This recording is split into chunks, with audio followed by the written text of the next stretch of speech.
자꾸만 현실을 피하고 싶어집니다. 제가 방송을 진행하고 있어가지고 네. 주가가 어떻게 되고 있는지 사태 파악이 안 되고 있는데 상당히 좀 우려가 큽니다. 지금 만나러 가죠. 코스피. 오늘 주식 이야기와 부동산 이야기를 나누기 위해서 전문가 두 분을 모셨는데요. 네. 부동산 얘기를 할 수 있을지 잘 모르겠네요. 네, 일단 만나보겠습니다. 박근영 IBK 부장님 어서 오십시오. 네. 안녕하세요. 안녕하세요. 아니 주식 무슨 일이에요 이게? 자, 그리고 이광수 대표님 어서 오십시오. 안녕하세요. 네, 안녕하세요. 아, 상황이 많이 안 좋나요, 지금? 지금 어떻습니까, 코스피가? 와, 나 불안하네. 네, 오늘 뭐 장 초반에는 7,400포인트대로 시작을 했었는데요. 네.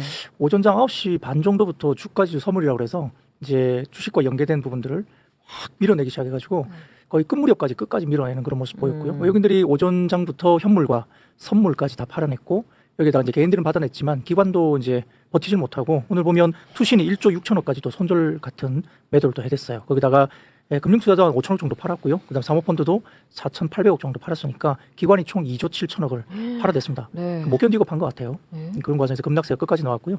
특히 이제 S7을 이야기하고 있는 뭐 삼성전자 등을 위시로 한 반도체 관련 주들 있잖아요. 7가지 종목들이 급락이 또 나오면서 전체적으로 좀 시장 굉장히 안 좋았습니다. 그럼 코스피 그리고 주요 종목 몇 개 좀 소개를 해주세요. 일단 코스피가 오늘 8.95% 떨어진 6,806.93으로 마무리됐고 코스닥도 799.36인데 이게 마이너스 4.55 떨어진 거예요. SK 하이닉스가 16%나 떨어졌어요. 그래서 지금 현재 182만 원 정도 되고요. 삼성전자도 10.35% 떨어져서 25만 5천 원 정도입니다. 지금. 야, 너무 많이 떨어진 거 아니에요? 생각보다 더 많이 떨어진 것 같아요. 네. 왜 그런 거죠? 뭐 시장에서는 뭐 특히 몇 가지 이야기를 들고는 있지만 좀 말씀드리면 또 그거 맞나 그럴 수도 있는데요. 우선은 하이닉스에 대한 그 한 증권사가 그 이익 추정을 좀 낮추었어요. 네. 그래서 이번 2분기가 원래 하이닉스의 컨센서스가 영업이익이 한 65조 정도를 보고 있었는데 네. 한 증권사에서 오늘 리포트를 내면서 60조 4천억 정도로 낮추었습니다. 그러니까 시장 컨센트이 낮게 나올 거다 이야기를 했거든요. 그러니까 시장 전망치가 네네. 65조인데 네. 아직 실적 발표는 안 했는데 안 했어요. 네. 시장의 전망치가 65조였는데 한국투자증권이라는 데에서 네. 60조 정도 예상된다라고 하는 리포트를 냈다는 거예요. 네, 그래서 올해 추정 영업이익을 한 9% 낮추었고요. 내년 추정 영업이익을 11% 낮추었습니다. 그래서 그게 조금 도화선이 된 것 같다는 생각 좀 들어요. 왜냐하면 만약에 틀리면 내 진짜 가만 안 둔다 한국투자증권. 진짜. 뭐 언제죠 실적 발표가? 하이닉스가? 뭐 날짜가 제가 정확하게 기억 못하는데 네. 좀 이따가 될 것 같습니다만 네. 문제는 이제 이유가 이제 왜 낮추었냐 문제가 있는 거잖아요. 네, 왜 낮췄대요? 근데 이제 그 리포트를 좀 읽어보면 내용은 이래요. 그러니까 HBM3E가 이제 최근에 주력이잖아요. HBM3E가 주력이고, 3E? 예, 그러니까 HBM 최근에 팔고 있는 HBM3E가 주력인데 네. 이것보다는 일반적인 D램의 수익성이 훨씬 높습니다. 현재. 아 현재는 작년까지는 HBM이 가격이 비쌌어요. 근데 지금은 물량이 딸리니까 HBM 가격도 좋은데 일반적인 커머디티, 일반 D램 가격도 엄청나게 올라가가지고 일반 D램의 수익성이 훨씬 좋고 HBM이 좀 주춤한 상태거든요. 아, 네. 그래서 지금 이제 삼성전자보다는 SK 하이닉스가 HBM의 전체 특화돼 포지션이 있죠. 또 높잖아요. 네, 그렇죠. 그러니까 삼성전자는 뭐 예를 들어서 이번에 상여금 빼고 나면 뭐 106조 정도까지는 나온다라고 봐서 굉장히 잘 나왔지 않습니까? 네. 그러니까 HBM에 대한 비중이 낮고 일반 D램의 비중이 높다 보니까 일반 D램의 수익성이 훨씬 좋은 상태니까 잘 나오긴 했는데 네. 하이닉스 같은 경우는 이제 일반 D램보다는 HBM 비중이 훨씬 높은데 이게 좀 주춤해서 영향도 좀 받았다 이렇게 하는 것 같고 네. 거기다가 이제 장기 공급 계약의 가격이 조금 생각보다 높지도 않을 수도 있다. 장기 공급 계약 LTA라고 하는 장기 공급 계약의 단가가 조금 생각보다 보수적으로 봐야 되지 않느냐 그런 것 때문에 이제 좀 낮춘다. 근데 이제 뒷단에 뭐가 붙어 있냐면 예. 이제 3분기부터는 HBM4가 나가는데 그 가격은 비쌀 거니까 이제 전체적인 가격은 올라가서 수익성은 그대로 유지가 될 거다라는 이제 뒷단의 단서는 있는데 네네. 일단 당장 2분기에 대한 부분들이 65조를 바라보던 게 더 잘 나오는 것도 모자라서 이제 60조 4천억 정도에 좀 낮추는 추정이 나오니까 시장에서 갸우뚱한 거죠. 가뜩이나 고점동 계속 이야기가 나오는데 이익단도 또 떨어진다고 이러니까 이제 좀 분위기가 안 좋았던 것 같아요. 네. 아니 그러면 삼성전자는 왜 떨어지는 거예요? 먼저 레버리지 효과도 분명히 있죠. 그러면 이거 한번 보여드릴까요? 1번 자료 좀 보여드리면 네. 이게 미래세증권에서 나온 이제 쇼감마 우리가 이제 빠지면 더 팔게 되는 쇼감마 이슈가 좀 있지 않습니까? 예, 그걸 좀 보여드리는데 네. 이제 각 그 글로벌 IT 종목마다 지금 현재 전체 ETF 설정액 대비해 가지고요 어느 정도 빠졌을 때 얼마나 물량이 튀어나올 것인가를 이제 퀀트적으로 미래세증권에서 자료를 좀 만든 게 있어요. 최근 자료를 보면 이게 지난주 7월 8일 정도 기준입니다. 보면요 오른쪽에 보세요. 10% 하락했을 때 주가 하락했을 때 강제적으로 매각해야 되는 규모가 있습니다. 그래서 보면 위쪽에서 네 번째 하이닉스 보면요. 하이닉스. 예, 10% 정도 주가가 빠지면 5조 3천억을 팔아야 돼요. 5조 3천억을 팔아야 돼. 네, 그리고 밑에 어. 삼성전자 같은 경우는 10% 팔면 어떻습니까? 2조 9,800억 거의 3조 가까이 팔아야 되죠. 그러니까 이제 주가가 빠지면 이런 쇼감마가 이제 강제적으로 청산이 되니까 네. 이게 빠지면 빠질수록 또 청산이 되는. 그러니까 아. 이게 한 절반 정도 빠지면은 훨씬 물량이 작았겠죠. 근데 이제 밑으로 계속 미니까 이제 결국 쇼감마가 강제적으로 이제 매각이 되는. 그러니까 이거 레버리지는요, 단일 종목 레버리지는 그날마다 종가에 이거 반영을 해야 돼요. 네. 그러니까 오늘 계속 밀니까 올리지 못하니까 그냥 막판에 계속 파는 거죠.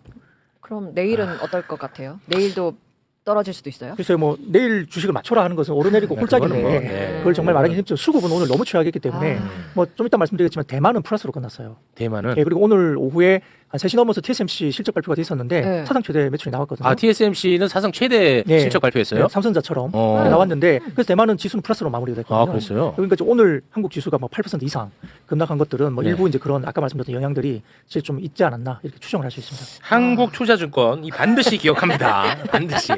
와, 그 보고서 하나로 이렇게 또 나락이 갔다. 네. 그런데 레버리지 ETF 때문에 하락을 더 가속화시켰다. 뭐 이런 시장의 분석이 지금 있는 것 같은데. 네. 뭐 미국 이란 전쟁 이슈는 별로 이렇게 좀 영향을 안 끼쳤나요? 아니, 그게 있었다면 대만이 왜 플러스로 돌고 그거는 아니구나. 뭐 일본도 한 1%대 정도 조금 밀렸거든요. 그러니까 뭐 전쟁 때문에 그렇다면 우리만 왜 그건 안 8%인가이고요. 하나만 더 따지자면 굳이 따지자면 오라클이 S&P 500에서 신용 등급을 하향 조정했습니다. 오라클이 뭐죠? 근데 이제 우리가 생각하는 큰 빅테크 중에 하나잖아요. 네. 이제 데이터 센터를 굉장히 많이 투자하고 있는 회사인데 AI로 돈 버는 네, 회사예요? 이제 그 가운데 가장 취약했던 회사 중에 하나죠. 근데 그 회사에 대한 부분들에 대해서 S&P 500이 신용 등급을 하향 조정했어요. 왜? 돈을 너무 많이 이제 부채가 너무 많이 늘어난다는 거죠. 아. 그러니까 예를 들면 이번 그래프 한번 보여드릴까요?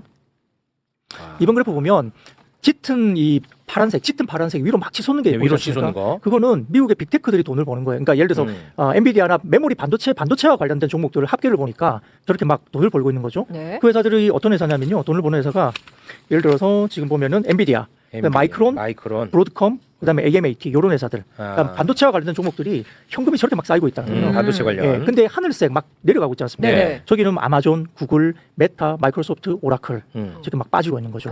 현금을 막 써가면서 이제 순현금 흐름들이 마이너스로 내려가는. 그러니까 저 언제까지 버틸 수 있을까? 돈을 너무 많이 쓴다는 또 투자를 거죠. 어떻게까지 계속 할 수 있을까? 이런 고민이 되는 상태가 지금 나오니까 저게 이제 거꾸로 꺾일 거야. 많이 올라간 거는 저렇게 돈을 벌게 놔두겠어? 라는 거고요. 밑으로 내려간 것들은 그렇게 투자를 계속 할 수 있겠어? 그런 와중에 S&P 500 쪽에서 이제 오라클 신용 등급을 하향 조정을 팍 해버리니까 특히 이제 메모리 쪽에 이제 뭔가 피크인가? 그리고 이제 모증권사에서 어쨌든 어닝이 조금 약간 내려갈 것 같은데 네. 이런 이야기를 한 데다가 수급도 좀 꼬이고 그러다 보니까 좀 한국이 극단적으로 오늘 많이 빠지긴 했습니다. 근데 좀 이따 뭐 보여드릴 표가 하나 있지만 펀더멘탈적으로는 그렇게 큰 문제는 아직까지는 보이지 않았다. 또. 오늘 발표된 지표들은 나쁘진 않았다. 이 정도로 말씀드리겠습니다. 근본적으로 뭐 훼손된 건 없다 이런 말씀인데. 네. 그러면 일단은 그 레버리지 그 단일 종목 ETF 이거 지금 뭐 정부에서 손본다 뭐 이런 얘기가 있던데 그거 어떻게 되는 거고 어떻게 봐야 돼요? 일단 지금 뭐 박 부장님 말씀하신 것처럼 한국의 주식시장이 그동안 빠르게 좀 상승했고 네. 그래서 이런 매매에 취약한 점이 있었거든요. 근데 거기에 더해져서 단일 종목 레버리지 상품이 들어오다 보니까 이게 지금 꼬리가 몸통을 완전 흔들고 있습니다. 그래서 좀 과도하게 시장이 움직이는 측면이 있는데 일단 정부나 당국에서는 문제점을 인식하고는 있긴 해요. 네. 그래서 검토를 하고 있긴 있는데 계속 검토만 하고 있는 거예요. 그러니까 이게 자산시장은 어떤 특성이 있냐면 계속 움직이잖아요. 그렇죠? 그렇기 때문에 이런 정책들이 나오는 그 기간 동안 검토하고 논의하는 기간 동안에도 계속 그런 신호들을 받아가면서 예를 들어볼게요. 단일 종목 ETF, 삼성전자, SK하이닉스 단일 종목 레버리지 ETF를 내가 투자하고 있는데 정부에서 예를 들어서 그거 뭐 상폐한데 없어지는데 이렇게 하면 어떡할까요? 그럼 빼줘. 그렇습니다. 먼저 반응하잖아요. 아. 지금 그런 현상들이 나타나고 있다는 거예요. 아 그래요. 그러니까 하락이 또 하락을 부르고 또 불안하니까 또 팔고 그게 또 다시 몸통을 흔드는. 그래서 지금 매매가 엄청나게 수급이 꼬인 상황이거든요. 그래서 논의하는 거 좋습니다. 정책을 만들고 이런 거 좋죠. 근데 그 전에 거기 나오기까지 대책이 필요할 거 아니에요. 네. 그래서 제가 얘기하는 거 일단 거래를 중지시켜라. 중지. 거래를 중지시킬 수 있잖아요. 우리가 지금 주식시장에서 어떤 한 종목이 과도하게 뭐 변동성이 크거나 계좌 집중 현상이 일어나면 거래를 중지시키는 그런 제도들이 있단 말이에요. 그러면 그런 걸 준용해서 레버리지 이런 상품도 거래를 중지시킨 다음에 그런 다음에 검토하든지 그렇죠. 대안을 만들든지. 그렇죠. 근데 지금 뭐 일주일 열흘 동안 계속 문제는 인식하고 있다, 검토하고 있다, 회의하겠습니다. 이런 얘기만 계속 나오고 있는 거예요. 그러니까 ETF 갖고 있는 사람 더 팔고. 맞습니다. 가속화되겠네. 그러니까 이게 더 파니까 어떻게 됩니까? 그럼 목표 수익률이 마이너스니까 이 레버리지 상품 때문에 또 본주를 팔아야 되고 2배로 팔아야 그렇겠지. 되고. 그게 계속 반복되는 거예요. 그래서 저는 이게 자산시장이 그런 거거든요. 논의하고 필요하죠. 그러면 그 기간 동안 예를 들어서 거래를 중지시키거나 안 하게 한 다음에 전 충분히 가능해 보이거든요. 그걸 왜 안 할까? 그 지점에 대해서 조금 고민 뭐 좀 생각할 필요가 있다는 겁니다. 근데 사실 뭐 거래 중지 부분은 뭐 일견 타당할 수 있는데 거래 중지 이후에 대안을 찾는 건 또 쉽지 않은 문제죠. 현실적으로 솔직히. 아닙니다. 그 아닙니까? 대안을 하면 되죠. 아 뭐가 대안이 나올 수 예를 들면 진입 장벽을 높인다든지 뭐 그런 그렇습니다. 겁니까? 그렇습니다. 그런 거예요? 예, 예. 그래서 그 다음에 기존에 투자자들이 있으니까 오히려 더 좋은 건 지금 막 거래가 일어나서 내가 손실을 보고 있는데 일단 거래 중지시키고 그 다음에 그런 대안이 완전히 완비된 다음에 다시 거래를 하게 되면 시장이 안정된 차원에서 난 또 투자자들도 그래서 좀 안심할 수 있잖아요. 레버리지 ETF는 아무튼 지금 문제가 좀 심각해 보이네요. 예. 자 그리고요 뭐 또 좀 살펴볼 부분 네. 있으면 지표가 하나 나온 게 있는데요. 3번 표를 좀 보여드리면 네, 오늘 3번. 이제 7월 1일부터 10일까지 수출 데이터가 나왔습니다. 이놈의 수출은 너무 잘 되는데 예, 주가만 반도체 떨어지네. 수출 굉장히 좋았고요. 네. 오른쪽을 보시면 표에서 오른쪽 역시 이제 디램 중량 기준 수출 단가인데 아유, 지난번에 잠깐 주춤했었거든요. 네. 근데 오늘 보니까 또 올라갔어요. 아유 더럽게 잘 예. 팔려. 아유. 아, 왜 이래? 아니 더 열받아. 아니 네. 못 팔려서 떨어지면 내가 억울하지는 않아. 네. 더럽게 잘 팔려. 네. 그러게요. 맞잖아요. 맞아요. 아 제가 맞아요. 화 안 그래서 더 나게 열받 생겼습니까? 화나요. 네. 맞죠? 이거 화나요. 인정해줘야 돼요. 진짜, 이거는. 진짜 그게 화나는 포인트예요. 네, 네, 그렇지. 그러니까 이유가 그러니까 수출도 잘 되고 기업들도 돈을 잘 번다고 하는데 주가만 지금 빠지고 있다는 거예요. 아니 나는 뭐가 더 화가 나냐면 자 보세요. 우리 두 어르신분들. 그동안에 뭐라고 했습니까? 한국 주식시장 이제 정상화된다. 아, 네. 이제는 자본이 완전히 바뀐다. 산업자본으로 들어온다. 아하. 한국 주식시장 이제 신뢰할 만하다. 외국에 나갔던 분들 한국 들어오십시오. 이제는 한국 시장 살아납니다. 쭉쭉쭉쭉쭉 올라갑니다. 10,000포인트 갑니다. 네. 이 신뢰 자본 지금 다 무너지게 생겼다는 거야. 맞아요. 역시 한국장은 안 되는구나. 맞습니다. 맞습니다. 아. 그게 지난 목요일 날 제가 나와서 했던 말이고요. 그런 것들이 지금 되게 우려스럽다. 그게 핵심인 것 같아요. 말씀드렸잖아요. 예. 저는. 그 고객예탁금을 보면 140조 원에 육박했던 고객예탁금이 네. 보통 이제 한 이틀 전에 이제 표시가 되는데 네. 107조 원까지 빠졌어요. 아 그래요? 33조가 나갔습니다. 아 한국장은 안 되겠구나 하는 사람들이네. 고객예탁금이 나가는 게 무슨 뜻이겠습니까? 음. 그리고 지금 같이 이렇게 레버리지 뭐 예를 들어서 뭐 사이드카, 매도 사이드카, 네. 서킷 브레이크 이런 것들이 역사적으로 금융위기 때나 가끔 볼 것들 매일 겪고 있잖아요. 매일. 그건 아니야. 예, 그러니까 이 변동성을 어떻게 우리가 감당할 수 있나? 네. 그러니까 결국은 아이 그냥 역시 그냥 해외 주식은 해야지. 어. 이런 생각이 들고 또 지금 이제 뭐가 제재가 나올 것 같으니까 또 아우 빨리 도망가야 되겠네. 아. 그런 또 생기고 그러니까 변동성에서 우리가 신뢰를 못 걷는 거예요. 그렇죠. 예, 네.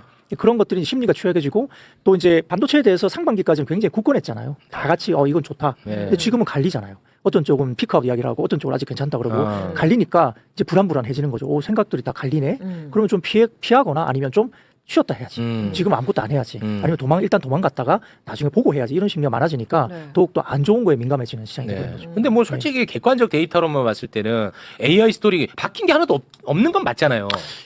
아닌가요? 그것도 바뀐 게 있어요? 아니, 그러니까 이게 항상 어떤 사실이나 전망을 할 때 두 의견이 있죠. 있죠. 존재했었어요. 주가가 네. 오를 때도 II 고점이라는 얘기가 계속 있었죠. 있었단 네. 말이에요. 네.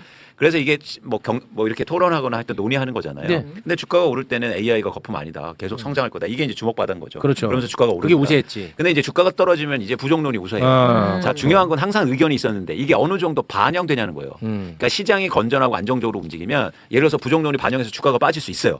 그런데 하방이 있단 말이에요. 그렇잖아요. 그렇죠. 주가가 빠지면 야, 이 정도는 아니지. 이렇게 수출이 잘 되는데 다시 긍정론이 부각한단 말이에요. 네. 그래서 이 의견은 맞다 그러다가 아니고 항상 있다. 네. 그런데 그래서 시장의 자정작용이라는 게 필요한 거예요. 그렇습니다. 근데 그게 지금 대한민국의 시장의 자정작용이 없어지고 있다. 아. 부정론이 있을 수 있다. 부정론이 들어가서 영향을 미치는데 그 영향은 항상 제한적이어야 사람들이 행동을 할 거 아니에요. 네네. 주가가 빠지면 그러면 나는 좀 사봐야지 이런 사람도 있을 거고. 그렇지. 한 방향성의 투자자는 있을 수 없어요. 네. 주가가 빠지면 나 이렇게 수출 잘 되는데 이제는 살 때 되지 않았냐? 이런 이런 사람들이 나타나게 되는데 그렇겠죠. 그게 없는 거예요 지금. 아. 그래서 이거는 시스템이 약간 왜곡되고 있다라고 판단하는 거죠. 네. 그래서 AI에 대한 부정론, 긍정론이 항상 존재한다. 근데 이게 영향을 미칠 때마다 그 영향을 최소화하는 시장에 다양한 의견들이 있고 그게 바로 자정작용이라는 건데 지금 대한민국 주식시장이 약간 그 자정작용을 잃고 있다? 그게 아. 이제 신뢰의 또 문제이기도 합니다. 네. 아. 네. 그러게요. 16% 빠지는 게 이게 좀 너무 말이 안 되잖아요. 16%. 네. 아.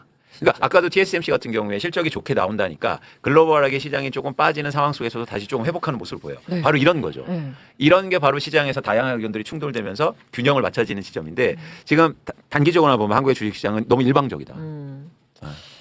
맞습니다. 알겠습니다. 또 혹시 뭐 다른 부분 짚을 아니요, 있습니까? 특별한 건 없고요. 네. 뭐 어쨌든 지금 중요한 것은 지금 7월 이제 20일 전후로 일단 빅테크들이 실적 발표를 할 때 어떻게 이제 캐펙스 투자에 대한 이슈들 앞으로 또 할 거다 이런 이야기가 좀 나와줘야 되는데 네. 그 확인 전까지는 계속 이렇게 혼란스러울 것 같아요. 저희가 이제 7월 말쯤까지는 좀 기다려보자 말씀을 계속 드렸는데 예를 들어서 7월 네. 22일 구글 실적이 잘 나옵니다. 실적 기가 막혔다. 역대급 실적이야. 그런데 뭐 캐펙스라는 단어 계속 쓰는데 그건 이제 미래 설비 투자 같은 걸 얘기하는 거야. 그거는 예를 들어 좀 줄이겠다. 그러면 뭐 라고 완전 얘기하면 이건 악재죠. 이제 악재로 네, 작용하는 네, 네, 거죠. 네, 그러니까 실적 자체만 볼 건 볼 건 아니라는 거고요. 거죠. 그건 잘 나올 거라 다 생각하고 있습니다. 그러니까 결국 앞으로 우리가 어떻게 돈을 쓸 거냐를 시장에서 기대하는 수준 이상으로 말을 해줘야 되는데 그게 좀 애매하게 되면 정말 고점론이 좀 더 강해질 수 있다. 강해질 수 있다. 네, 그런 생각이 드는 건데요. 네. 모르겠습니다. 뭐 현재까지 지금 보면은 이제 한국의 반도체가 대부분 다 최근에 좋았던 것은 가격 지표 때문에 좋다는 것도 좀 일간 좀 이렇게 이야기를 하고는 있는 거예요. 그러니까 물량이 많아져서 좋아진 것보다는 네. 가격적인 지표가 올라가면서 전체적으로 숫자가 좋아졌다. 아, 반도체 가격이 올라서 네, 그러니까 물량 증대는 별로 안 된 거죠 생각보다. 네. 그러다 보니까 이제 물건이 좀 많이 나가는 아. 이제 물량의 증가가 좀 뒤따라야 된다 이런 이야기 아, 하는데. 그런 얘기가 나옵니까? 네, 아. 근데 한번 4번 표만 한번 볼까요, 짧게. 아. 네. 4번 표를 보면 왼쪽 보시면 이 왼쪽에 검은색 실선이 가격이거든요, 가격 지표. 그리고 왼쪽에 그래프자인데 밑에 있는 노란색 실선이 물량이거든요. 아. 물량은 별로 는 게 별로 크게 안 보이잖아요. 아, 물량은 많이 안 네, 늘었다. 그 가격 지표만 올라갔어요. 아, 이거는 근데 이렇게 해석할 수 있는 거 아닙니까? 물량은 얼마 안 늘었는데 가격은 많이 올랐다. 음. 물량은 필요한데 그거를 다 납품하지 모자라니까 못한다는 거 맞아요. 아닌가요? 모자라니까 맞죠? 그렇다고 해석을 했겠죠. 어. 그래서 이제 장 오를 때는 긍정적으로 해석을 합니다. 아, 장 오를 때는 네, 나처럼 네. 해석하고 그러니까- 장 안 좋을 때는 네. 이게 많이 안 팔렸다 이렇게 예, 해석해요. 예. 그러니까 에이씨. 그러니까 이제 증권사 이놈들 뭐 니네들 뭐 똑같은 걸 놓고 이랬다 저랬다 말한다 이런 말을 하잖아요. 근데 증권사 노래도 자 그렇게 하는데 아까 좀 전에 그 자료 한 번만 더 띄워주시면요. 네. 네, 한 번만 더 띄워주시면 요거 하나만 이야기하고 갈게요. 4번. 네, 도망가지 오른쪽 보세요, 마세요. 오른쪽 보시면은 반도체 재고 순환 지표인데요. 아, 재고가 반도체 됐습니까? 재고 순환. 네, 이게 이제 선행 지표거든요. 반도체 이제 여러 가지 재고 선행 지표인데 재고가 빠졌습니다. 굉장히 많이. 재고가 빠졌다는 것은 노란 색깔이 이제 재고가 많이 빠졌다는 것은 갖다 줄 만한 물건이 확실히 모자란 건 맞아요. 모자란다는 거죠. 그러니까 채워 넣어야 되는 거잖아요. 네, 그러니까 순환 재고 지표가 빠지고 있는 게 보이기 때문에 빠지고 있잖아. 네, 그러니까 가격이 많이 오르지만 재고는 더 빠지고 있지 않습니까? 네. 그러니까 이제 좀 모자란 건 맞긴 맞아요. 네. 그래서 이제 그런 것들을 채워주면서 앞으로는 가격이 오르는 것은 이제 여태까지 주가들이 올라왔던 동력이라면 네. 앞으로는 가격이 어느 정도 유지가 되면서 유지가 이제 되면서 긴 장기 공급 계약을 하면서 유지가 되면서 물량이 느는 걸 보여줘야 물량이- 된다. 아, 그게 좀 그것도 관건이죠. 관건이에요. 네네. 그러니까 상당히 좀 큰 변곡점이 좀 와 있긴 한 것 또 같다. 물량 막 늘잖아. 네. 그러면 반도체 이제 가격 떨어진다고 또 그 악재로 해석하고 앉아 있을 거야. 증권사 이놈들. 너네 내가 다 읽었다 이제는. 그래서 이번에 이제 ADR 미국 ADR 상장 그때 이제 기념식에서 ADR 상장 이슈는 뭐 변수가 안 됩니까 지금? 네, 그러니까 그거는 이제 최태원 장이 발표했던 이제 그 설비 투자 증가에 대해서 일부 외신에서 너무 공격적인 거 아니냐 이런 식의 이야기도 나와요. 아. 물량을 갖다 너무 공격적으로 증설한다고 이제 말하는 거 아니냐. 아, 그럼 또 가격이 떨어진다. 뭐 그렇게 이제 또 다시 이제 그렇게 부정적으로 보는 시각도 외신에서 나오기도 했고요. 네. 근데 이제 ADR 가격 보면은 TSMC 같은 경우는 1년 전만 해도 이제 본주와 ADR이 35% 정도 차이가 나기도 했어요. 본주와 ADR이 35%? 예, ADR이 뭐가? 35% 비싸고 어떤 종목이? TSMC도. 아, TSMC가. 예, 1년 전에는 그렇게 비싸고 지금 한 16% 정도 ADR이 비쌉니다. 아, 미국이 더 비싸요. 네. TSMC가. 네, TSMC는 35%까지 벌어지기도 했고 어. 그게 지금 16%까지 조금 이제 완화가 됐고. 아, 따라잡았고. 네, 따라잡은 거예요? 아니면 미국이 내려간 거예요? 아니요, 미국이 내려간 건 아니죠. 아, 따라잡은 거예요? 그 네네. 정도 된 건데 어. 이제 우리 같은 경우는 이제 250만 원 정도 수준의 ADR이 이제 일단 상장을 첫날 했잖아요. 네네. 250. 예, 그게 이제 한 16% 정도 차이가 나는데 오늘 이제 본주가 확 빠졌으니까, 빠졌으니까. 25% 이상 또 괴리가 차이가 벌어졌겠죠. 커졌겠죠. 그러니까 이게 하루 만에 이제 이게 괴리가 어. 25% 계속 유지가 될 거다, 아니면 뭐 15% 줄어들 거다 보기 좀 힘들고 네. 일정 수준 기간 동안 봐야 되죠. 이게 아. 줄어들지 아니면 좀 벌어질지, 그다음에 이게 위에서 내려서 줄어들지 올라가서 또 줄어들지 그렇지. 그것도 봐야 되니까 네. 일정 기간 동안은 ADR과 본주의 그 괴리를 좀 지켜보고 어. 어느 정도 기간이 지나야 이제 뭐 평균적으로 이렇게 이야기되니까 좀 시간이 필요합니다. 그동안에는 그 ADR, 그러니까 SK 하이닉스가 미국에 거래가 되면 네. 거기서 이제 미국에서 SK 하이닉스랑 비슷한 회사를 한번 그렇지. 서치해봐. 어. 근데 SK 하이닉스가 더 좋은 회사네. 싸네, 근데? 그럼 얘네가 이제 고평가 받을 네. 거야. 그러면은 한국 시장에 있는 가격도 고평가 받을 만큼 견인할 거야. 아하. 라고 항상 얘기를 해왔는데 이제는 또 이것도 아닌가 봐. 아이고, 진짜. 예, 돈이 많이 들어가셨나 괜히 봐. 어차피 공부해갖고 나는 더 힘드네. 아, 제 상식 어떻게 해 이거 안 그러니까. 팔리기는 더럽게 많이 팔리고. 이렇게 지금 실적도 좋고 그렇다는데 나 이해가 안 되네. 아무튼 주식 어렵습니다. 앞으로는 이제 주식의 부정론자들만 모셔야 될 것 같아. 세상 부정적인 사람들 있지. 그런 사람들 이야기만 들어야 될 것 같아. 그러니까 이게 어려운 게 주식은 계속 변동성이 있고 또 사람들의 심리에 따라서 크게 움직이기 때문에 저희가 예측하기 힘들겠지만 네. 결국 이런 변동성도 장기로 보면요 꼭 직선으로 보입니다. 그러니까 막 아, 이렇게 장기로 움직여요. 보면? 그래서 네. 우리는 어떻게 하면 주식 투자를 장기로 할 건가가 저는 핵심이라고 보고 있고 많은 분들이 어려움을 겪으시겠지만 한번 생각해 보시자고요. 우리는 지금 상황을 과연 장기로 보고 있는지. 장기로 봐. 그러니까 여기서 장기라는 게 뭐냐면 꼭 장기 한 종목을 오랫동안 들고 가라는 게 아니고 주식시장에 오래 남아 있어서 아. 그래서 아까 말씀하신 게 되게 중요해요. 주가가 오를 때는 긍정적인 것만 보이죠. 네. 근데 주가가 빠지면 이제 부정적인 것만 보일 그렇죠. 거예요. 그런데 그게 바로 단기적으로 이렇게 출렁거린다. 차트나 이렇게 막 사이클을 만드는 거거든요. 근데 이걸 멀리서 보면 긍정과 부정은 어쩌면 똑같고 그럼 진짜 중요한 게 뭐냐는 걸 질문을 해야죠. 네. 저는 감히 판단하는데 그건 결국 기업의 이익이다. 기업이 이익에 그게 들어간다. 가치다. 그렇죠. 장기적으로 보면. 네. 그래서 여러분들이 조금 더 멀리 한번 이 상황을 보시고 대신 두 가지입니다. 하나는 뭐냐면 그렇게 장기적인 관점으로 기업을 보는 것과 동시에 오랫동안 주식시장에 남아 계셔야 돼요. 그러니까 절대 여기서 시장을 퇴출되거나 쉽게 말하면 퇴출당하거나 떠나거나 떠나면 안 된다는 거죠. 그러려면 뭐냐면 내가 손실에 대한 인식을 명확하게 해야 됩니다. 난 이 손실을 감내할 수 있는가. 아, 감내할 수 있는 정도만 해야 돼. 그래, 뿐만 아니라 만약 지금 손실이 크면 장기적으로 보더라도 일단 손실을 줄이는 선택을 조금이라도 하셔야 돼요. 그래야 시장에서 아웃이 안 돼요. 아. 네. 그러니까 예를 들어서 무슨 얘기 요즘 많이 하냐면 옛날에 봐봐. 2차 전지 그렇게 올랐다가 다 빠지고 뭐 난리 났잖아. 그러니까 그런 것들이 동시로 일어나면 안 되거든요. 그러다 보니까 꼭 여러분들이 내가 주식 투자를 하고 있다. 그러면 내가 감내할 만한 손실을 계획하시고 이 이상으로 주가가 빠지면 조금 주식을 줄인 다음에 다시 기회를 엿보는, 다시 기회를 생각해보는 그 과정을 반드시 해야 됩니다. 다시 얘기 드릴게요. 시장을 좀 멀리 보시고 장기적으로 보세요. 기업을 보고 그리고 실적을 보고 접근합니다. 대신 주식 투자라는 게 오랫동안 해야 되기 때문에 큰 손실이 나서는 안 된다. 여러분들이 그래서 대응하셔야 된다. 네. 이 변동에 대해서 이 두 가지를 여러분들이 갖고 판단하고 계획하시면 좋겠다는 말씀을 꼭 드립니다. 네. 한 가지 걱정스러운 건 물론 우리나라 주식시장이 3천에서 6천이 가고 7천이 가고 9천이 가서 처음부터 주식 투자하신 분들은 그래도 아직은 수익이 낮겠고 뭐 네. 신뢰를 갖고 있는데 최근에 이제 주식시장에 들어오신 분들은 다시 막 마이너스. 어려움을 엄청나게 저 겪고 같은 계시잖아요. 이제 사람이죠. 그런 분들한테 조금 뭔가 어려움이 많으실 거예요. 그런데 그런 분들이 이제 시장에 또 나가면서 거봐 한국의 주식시장은 이렇잖아. 이거 투기판이야, 투전판이야. 이렇게 생각 안 하셨으면 좋겠다. 지금 당장은 솔직히 그게 뭐 타당한 비판입니다. 그렇죠. 이거 거의 투기판이 됐고 그렇죠. 너무 급등락이 심하고 그렇죠. 네. 네. 그건 이제 보완을 해야 돼요. 네, 그런 보완 차원에서도 이제 정부의 역할이 필요하다고 보고 있고요. 정부가 그런 신뢰를 구축하기 위해서 뭐 상법 개정이라든가 뭐 국회도 똑같고 그런 노력들을 많이 해왔지 않습니까? 해왔었죠. 그래서 마찬가지로 주가가 이렇게 출렁이고 변동성이 클 때도 그런 노력을 빨리 해줬으면 좋겠어요. 네. 그런 게 같이 가져야죠. 알겠습니다. 우리 부장님도 이 개인 투자자들 대응의 네. 관점에서 좀 해주실 말씀이 없을까요? 지금 이제 많이 빠져 있는 상태에서 또 다시 또 기회라 생각하시고 레버리지를 또 쓴다든가 대출이나 신용을 통해서 내가 살 수 있는 금액의 2배, 3배 이렇게 또 한번 간다. 이렇게 보기에는 정말 힘들고요. 네. 또 기존에 갖고 계신 분들은 조금 그 부분이 내가 좀 과하게 갖고 있다면 좀 줄이는 게 필요할 것 같아요. 쉽지 않을 겁니다. 왜냐하면 손실 났는데 이걸 또 줄이라고? 근데 그걸 또 대응을 안 했다가는 수급 때문에 더 많이 빠지면 그때는 진짜 지난번 제가 반대매매에 굉장히 무서움을 말씀드렸잖아요. 맞습니다. 그런 것까지 당하면 다 뺏겨버려요. 주식을. 그러면 다시 반등이 나올 때는 회복이 안 돼요. 이미 다 뺏긴 뒤 있기 때문에. 아, 백현디라. 예, 그러니까 그걸 내가 방어하고 지키고 있어야 되거든요. 일정 부분은. 그러면 일정 부분은 좀 힘들더라도 이제 현금이면 그래도 버틸만 하죠. 네. 이거에 대해서 펀더멘탈이 괜찮고 밸류에이션이 싸다고 보이면 이거는 버틸만 합니다. 과거에 뭐 금융위기도 겪었고 연평도 폭격도 겪었고 다 겪었거든요. 네네. 한 달 뒤에 또 올라오고 이렇게 했어요. 그리고 그때보다 지금은 지수가 훨씬 더 높잖아요.